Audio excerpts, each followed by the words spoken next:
Le PFL a besoin de vous et nous allons voir pourquoi.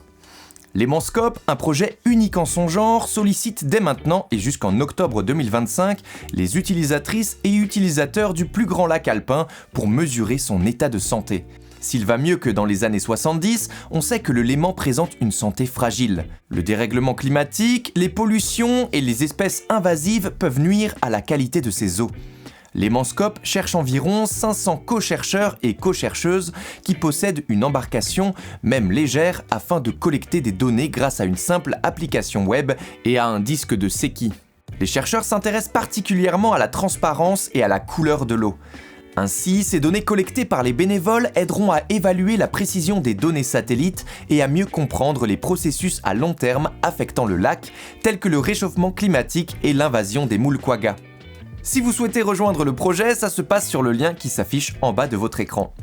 Afin de leur apporter davantage de visibilité, n'hésitez pas à liker et à republier ce post.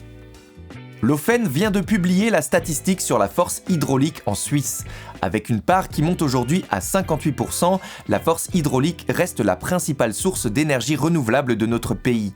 Au 1er janvier 2024, la Suisse comptait 705 aménagements hydroélectriques en exploitation d'une puissance supérieure à 300 kW, soit 13 de plus qu'en 2023.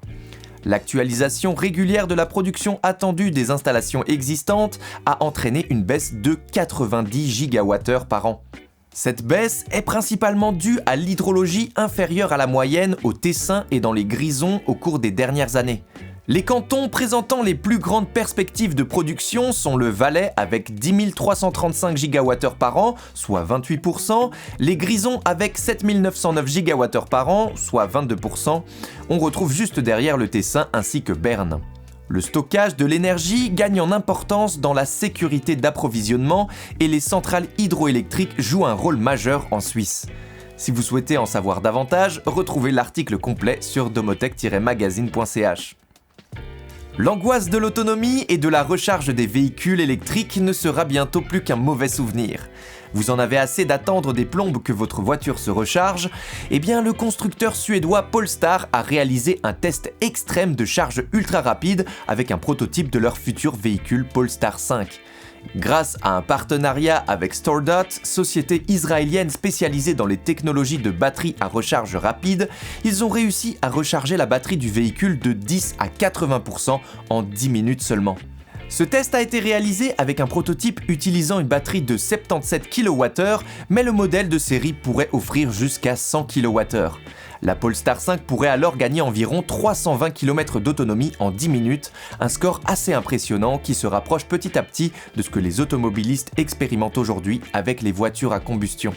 StoreDot annonce viser les 160 km d'autonomie en 4 minutes d'ici 2026 et en 3 minutes seulement d'ici 2028, de quoi réconcilier pas mal de réticents avec les véhicules électriques. Le Domotech Hebdo, c'est fini, on se donne rendez-vous très vite pour un nouvel épisode.